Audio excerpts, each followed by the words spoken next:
service, and we want you to know that there's a place that's perfect for you right here at Lifespring.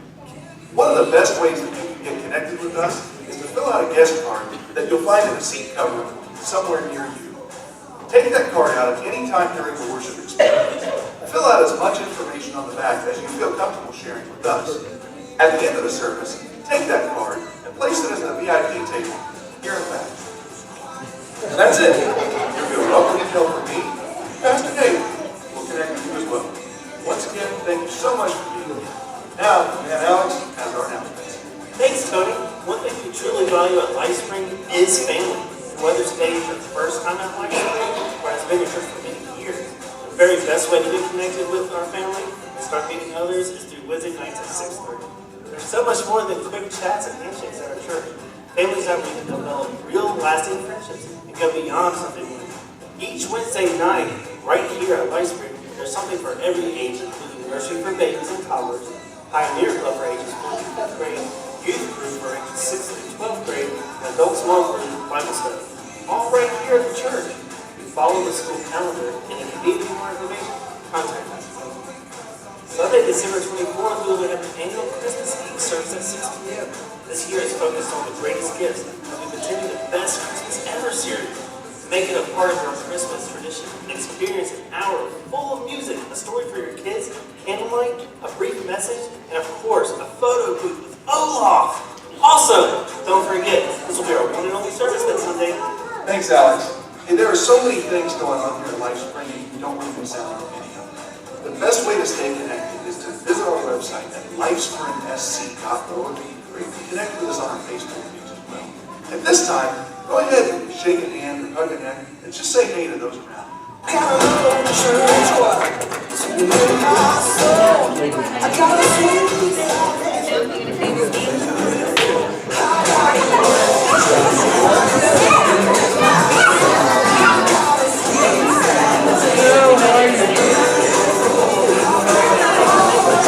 are you, sir? You all right? Yeah. Pretty good?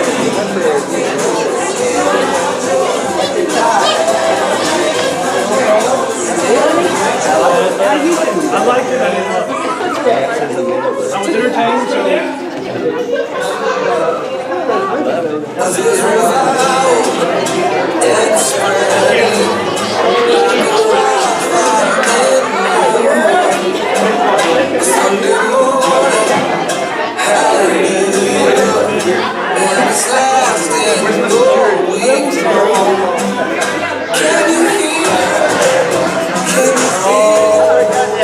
Double that part.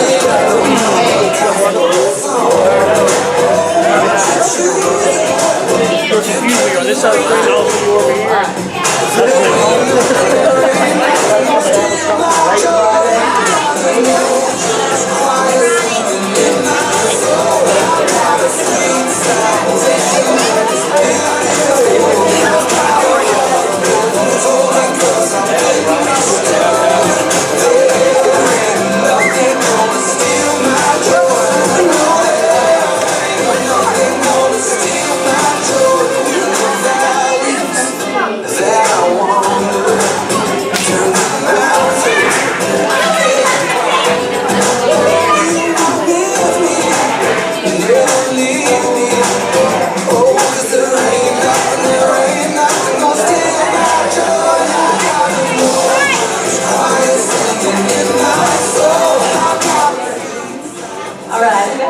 To go ahead and head back to their seats. We're going to continue to worship. The next song we're going to do is actually one that we did last year. It's called Light of the World. It's by Lord Daigle. And I just wanted to take a second to mention a lot of the instances in the Bible where it talks about light. Typically when we think about God, our Jewish ancestors always related God to light. So there was the pillar of light, there was the light in the clouds. It was His glory, and anywhere there was light, that was representation of God being there. That was where He was. And also, even in the New Testament, when Jesus came, He was the Messiah, the coming Messiah. He was the light of the world, and He was the one that came to light the path for everyone, and was the door to heaven. So as you sing this song with us, just think about that. Think about the word light. Think about what that means, not only to the past, but to our present and to our future. If you will stand and sing with us.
baskets so that your eyes and pass us down for our offering this morning. If you're unable to give today but still feel the desire to, please go to our website at lifespring12172017A. You can also download a giving app, or you can set up automatic draft on your phone for your bank.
much for this day. We just thank you for your blessings. God, we thank you so much that you have come. Lord, that you did come. Lord, that you are here. God, that you so many years ago chose to come in the form of a child, Lord, for us. God, I thank you for the power that is in that. The power that is in the spoken word, the word that you do speak. Pray, God, that you'll be with every heart, mind, and soul in here today. God, that you'll be with Pastor Nate as he brings the word, and that you will just move in our hearts and our lives. We love you so much in Jesus' name. Amen. Amen. All right, you can have a seat. Kids, you are dismissed. Everybody, only have a couple more weeks we can do this. So say Merry Christmas to them as they head out. Merry Christmas. They are anticipating. They've already tried to rip these presents open for the last time. I'm kidding, but they are excited. I tell you what, this time of year brings a lot of craziness. Amen. Amen. If you've noticed the series video that's out on Facebook and social media and stuff, the word that Hope used that she wanted to make sure to emphasize is busy, right? This is a busy, busy time of year. There's a lot going on. Man, I am still in Christmas party mode. There's just been so much craziness and fun and things going on. We want to invite you all. We've had a little bit of a scheduling change for today and location change. The good news is that if you haven't heard, the Bowling Springs Parade is back on. Everybody say yes. And the moral to that story is if you need something done, like a parade that canceled and said they're not going to reschedule and there's no refunds, you stick Hope and Melanie on that organization, and all of a sudden it is rescheduled and back on. All right. I don't know what was said. I don't know what was done. I told them I don't want to know. Just make it happen. Okay. So there we are. But that is today at 2:30. Our church, Lifespring, has a float. Josh and Melanie have it up and ready. It's going to be awesome. Feel free to bring candy for your kids or you to throw out. God has provided an awesome way. We got a rush shipment done. A little plug for Office Depot that came through for us. We have 100 Christmas Eve invite cards to hand out along Highway 9 to every family possible today that was able to come in. And on that note, more cards are coming tomorrow as well for you to hand out this week. And so I will get them to you however I can. So that way we continue to do that for our Christmas Eve service. But today, we invite everybody to stay after service. We had the Christmas party planned. We're still going to have it. We don't cancel parties around here, okay? That's not going to happen. We're going to still have it, but we're going to do it here at the church instead of our house. By the time we got everyone to the house, settled in, it'd be time to load back up and head to the parade, okay? So we're going to go ahead and just throw some tables up, have some food, have our gift exchange, do our Christmas party here right after service today. And then if you can, we're asking everybody at 1 o'clock to leave here from the church, or if you're not here at the party but still want to be a part of the parade, for everybody to take your cars to the Bowling Springs Library. And from there, I will show you to the float. Okay, so we all want to end up at the Bowling Springs Library. Reason being for that is so that way you can walk to your car when the parade's over instead of having to bring the masses back. Okay, so if you want to ride, go to the Bowling Springs Library and we'll go from there. So everybody take a deep breath. Everybody got all that? All that good stuff going on. Hope you're able to be a part of that. I mentioned parties, I mentioned different things that are going on this time of year, and I've got to take some moment to just thank you all for a plug for our Pioneer Club Family Night Party that was Wednesday night. What an awesome time for our kids and for our families and each of you to just enjoy, to hear the Christmas story, to recite Scripture together, and just how much fun that was. And we just want to continue to ask you to continue to spread this Christmas cheer of generosity. We have a donation box in the foyer area. We're helping a certain family in need and different things. Let's just be a church that does big things for the Lord this Christmas season. And this theme, what we are challenging each and every one of us is to literally have the best Christmas ever, okay? Some of you right now are thinking, what is that? What does that look like? This has been crazy. In the spirit of Tony Dan's and his video debut today, if you are ready to have the best Christmas ever, I want you to give the cheesiest thumbs up you possibly can give, all right? Everybody? 1, 2, 3. You ready? All right. Some of you need to work on your cheese, okay? That's okay. We are going to have the best Christmas ever. Now, what does that look like? How? Maybe you've lost someone that you love. Maybe this time of year brings bad memories. I shared with you last week a pastor that said, you know what, I'm supposed to be jolly right now, but there's something about Christmas, something from my past that makes it hard. We are all in different phases of life. We are all in different walks of life. We all have different situations. Some of you may be preparing for a mass crowd of people. Some of you may feel lonely. We understand that all of us have a range of emotions. But I'm not just saying this to say it. I'm not just saying it because it's our series title. But I believe, regardless of where you're at right now, regardless of where you are on that spectrum of joy or sorrow, whatever, this truly can be the best Christmas ever because you can choose this year to do it God's way. Whether it's to handle your attitude, whether it's to handle the crazy, whatever, we can choose to do it God's way. And we started last week. What a cool way to open up the Christmas story where we shared about Mary. Imagine, she was blown away. She got news she did not see coming at all. She was going to have this son. And we talked about, man, how God uses ordinary people, ordinary ones just like us, to do extraordinary things. And that at the end of the day, what he does is he takes us, and he loves us so much. And his plans for us are so much bigger and better than we can ever imagine, that he's ready to take us and lead us and guide us and do that, which is so awesome. Setting you up for God's plan that's bigger and better than us, that was the setup today to talk about when it seems impossible. Maybe God has shown you a plan for your life. Maybe God has shown you an area in your life that this Christmas season is going to be better than ever. And you all have that same attitude a lot of us have. And that same attitude that Zechariah, we're going to talk about, has. And your first words when God's like, hey, I got this for you, your first words may be, no way. Right? And you had that moment, hey, this is going to happen, or I'm going to take you here. And our reaction is, there's no way. Well, what I want you to leave with today, when it's time to exit, when it's time to party and pray and all that good stuff, is I want you to take this to the bank. I joked last week if we had a tattoo artist get this tattooed on you. We're not going to do that. But I want you to write this down somewhere or whatever. But when things seem impossible, we must trust and then obey to receive the blessings of Christ. When things seem impossible, like there's no way, God is calling us to trust and obey. And that's what we have to do to receive what he has in store for us. We're going to continue with a common character today. As we look at our scripture, everybody say Gabriel. Gabriel, man, what an awesome job. Can you imagine the angel Gabriel has a job to be right there with God in heaven and then to come down and give awesome messages? You know, wouldn't that be cool? Sign me up for that job, man. That'd be awesome to come down and reveal that and to see the different people's reaction. But last week we looked at how Gabriel revealed to an ordinary Mary that she was going to do extraordinary things. Well, he's going to do the same thing today. But we're going to compare today's story to Mary's story, all right, and how the characters react differently. We're going to look at Luke chapter 1, verses 5 through 25. We're going to read a lot of scripture today because I want this story to really sink in, for us to really see what it's like, man. And again, no one here is throwing stones, no one here is judging, myself included. We've all been there when God reveals something to us or when we feel led to do something, we think, man, that's impossible. There's just no way that can happen. And so we're going to look at the story of Zechariah and his wife Elizabeth today and see how they handle it. But what's so cool about this is this sets up the coming of Jesus. This is how John, who was being known as John the Baptist, was going to come into this world. And it's a little backstory of his birth. So we're going to start in verse 5. In the time of Herod, king of Judea, there was a priest named Zechariah. Everybody say Zechariah. Who belonged to the priestly division of Abijah. I won't make y'all say that. His wife was Elizabeth, who was also a descendant of Aaron.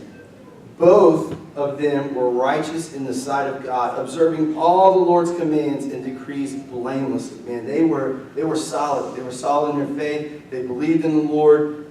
They were held very high for that.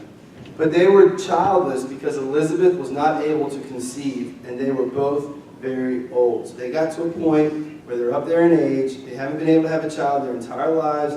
And so now it's kind of like, okay, Lord, we've been praying for this. This is something that they asked God for. They prayed for. Man, you can raise your hand if you want, but how many of us feel like, God, do you even hear my prayer right now? I've been praying about this for so long. I've been asking you how this could happen for so long. I've been asking you for answer after answer to do this, to do that, and nothing's happening. Well, this is where Zechariah and Elizabeth are. They've stayed faithful. They've kept the faith. They've been good servants of the Lord. But this specific thing that they have prayed for has not happened. They have not been able to have a child. Once, when Zechariah's division was on duty, and he was serving as priest before God, he was chosen by lot, according to the custom of the priesthood, to go into the temple of the Lord and burn incense. Now, this is a big deal. This is way big, more big than, hey, run to that temple and light a candle real quick, okay? This was a huge deal to be chosen for this. And so he's going to go. Now, I want us to set up this picture. All All right? We're going to read the story, and if you know the story, Gabriel's going to come. It's going to be the ultimate message from God. Zechariah is in the temple, the holiest place at the time he could possibly be. He is in the presence of God. He has been praying for this specific thing for like ever, okay? And he's right there. You would think, man, this story is set up and primed up to say, man, that is the perfect setting to hear a message from God and to be ready. To be ready to go and do the impossible. To be able to go where God called us to go. Zechariah is in this setting, and he is in there. And he's going in there to burn the incense. And when the time of the burning of incense came, all the assembled worshipers were praying outside. So imagine this. Not only is he there in the presence of God, in the temple, doing what God's calling him to do, you got a group of people outside praying and pouring into the temple, into what Zechariah is doing. And in the midst of this moment, verse 11, then an angel of the Lord appeared to him, standing at the right side of the altar of incense. When Zechariah saw him, he was startled and gripped with fear. You guys notice a common theme? We would all be there, right? When angels appear, ooh, what's going on here? Then you get a little scared. But boy, this is another sermon, but what does the angel do right away when he sees that fear? As he always does. Do not be afraid, Zechariah. Your prayer has been heard.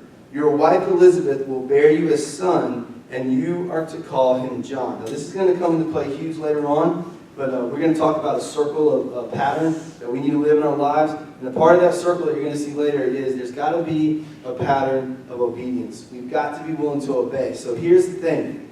This angel, the angel of the Lord Gabriel, comes to Zechariah as he's come to some of us and shown us things or said things. And he said the impossible. Think about that word. What about when it seems impossible? That's today's theme. When it seems impossible, there's no way they could have a child. Here comes this angel and says, hey, guess what? You're going to have a child, and here's your directions. Here's your instructions. Name the child John. That was the part for Zechariah and for Elizabeth to do. Now, the reason why that's a big deal is because back then custom was to do what? It was to name the child after the dad, to keep the name going. So naturally his name would be Zechariah, or naturally his name would be whatever name to keep the family name going in the first name sense. That was the custom. That was what was expected to do. And I think it's awesome about God. God's like, we're going to throw you a curveball. You're naming John. All right? Now, I would assume later on in life, John the Baptist, who comes to be known as, is probably like, hey, thanks for going a different way than Zechariah. You tried to spell that in kindergarten, it's really tough, okay? So maybe that's why he did it too. But his name will be John, and those are his instructions. Now listen to how Gabriel describes what's going to happen with John. For he will be great in the sight of the Lord. He is to never take wine or other fermented drink. Again, instructions for him to obey. That's not for everybody, but this is specific for John. And he will be filled with the Holy Spirit even before he is born. Remember, same type of message, right? Same type of message to Mary the week before. Last week we talked about. Same type of message here. It's going to be a special child. He will bring back many of the people of Israel to the Lord their God. And he will go on before the Lord in the spirit and power of Elijah to turn the hearts of their parents to their children and the disobedient to the wisdom of the righteous, to make ready a people prepared for the Lord. Man, Christ is coming. Jesus is going to be born. It's the Christmas story. And so John the Baptist is going to prepare the way. How amazing is it to think? We might not even can comprehend right now, but think about what this angel is telling Zechariah right now. And we know the full story. We know this is literally a man's going to be born to a couple that should not even be able to have children.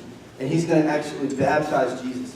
He's going to actually prepare the way. He's going to set the stage, if you will, for Jesus to come. The angel said, Zechariah, verse 18. Zechariah asked the angel, how can I be sure of this? I am an old man and my wife is well along in years. Man, you ever read a story in the Bible and you're like, Zechariah, what are you thinking, right? Like, come on, man. This angel, you're in the Holy of Holies, you're in the temple, you're in all this. This angel has come to you and said, your prayers have been heard, your wife's going to have a baby, he's going to do these great things, and his reaction is, before we judge him too much, just like a lot of us, in whatever area of life, when it comes to your finances, your time, your schedule, your stress level, whatever, and we look at God and say, are you sure this is going to be the best Christmas ever? You know what's going on. You know what I've been through. You know what I've done. When we start to question, just as Zechariah did. The angel said to him, I am Gabriel. I stand in the presence of God, and I have been sent to speak to you and to tell you the good news. And now you will be silent and not able to speak until the day of this happens, because you did not believe my words, which will come true at their appointed time. This is what's crazy, is just by him doubting, and there's story after story of this in the Bible, there's story after story about like this in our own lives. By him doubting, by him questioning God's message, he has to receive his punishment of not being able to speak. Verse 21. Meanwhile, the people were waiting for Zechariah and wondering why he stayed so long in the temple. When he came out, he could not speak to them. They realized he had seen a vision in the temple, for he kept making signs to them, but remained unable to speak. My brain is weird how it works, but do you ever like picture in your mind, like what would that gift look like these days, right? On Facebook of him doing those signs. So on 3, I want everybody to try to do your best. I saw a vision from God and I cannot talk signals. Right? Ready? 1, 2, 3. Oh, right? Okay, it might have looked like Tony's beard thing last night. If you see it on Facebook, right? It's like glowing, like, what's happening, right? So here's the thing. He just comes out and he's like, they can tell he's encountered God. They can tell he's seen some incredible things, but he's not able to talk. Because he was in there for a long time. They know, man, something's happened. When his time of service was completed, he returned home. After this, his wife Elizabeth, guess what had happened? Became pregnant. What happened was she got pregnant. And for 5 months remained in seclusion. The Lord, this is her reaction. The Lord has done this for me, she said. In these days, he has shown his favor. I remember that word from last week. God had favor on Mary. He had favor on Joseph. He had favor on us. His grace. He has done this for me. In these days, he has shown his grace, his favor, and taken away my disgrace among the people. You see, back then to not have kids was a really big deal, and so for her this was a really hard time and something she had prayed for a long time. So I want us to take this story, and we're going to see how it ends in just a little bit, but I want you to think about, as we focus on the best Christmas ever, and we take these stories of the Christmas season, the Christmas story, how it applies to us, man. Today, when it seems impossible, I want you to think about, what is your attitude like? When you look at your area of life that just seems the most out of whack right now, whatever that might be, you fill in the blanks. Whatever it is that you think, man, there's just no way God's going to move through this situation. There's no way God's going to do this. Hey, when I was living in Florida, loving the Florida weather and the Florida heat, and he called me to go to North Carolina, I said, God, there's no way you're calling me to North Carolina. But he did, and I went. So we've got to be willing to do what it's doing, what he calls us to do. Here's the thing. This is what God's looking for. I'm going to give you, let y'all in on a little secret. God is looking for those that are willing to trust and obey him. You've got to have those things. You've got to have faith, you've got to trust, and you've got to obey that God is going to do his part.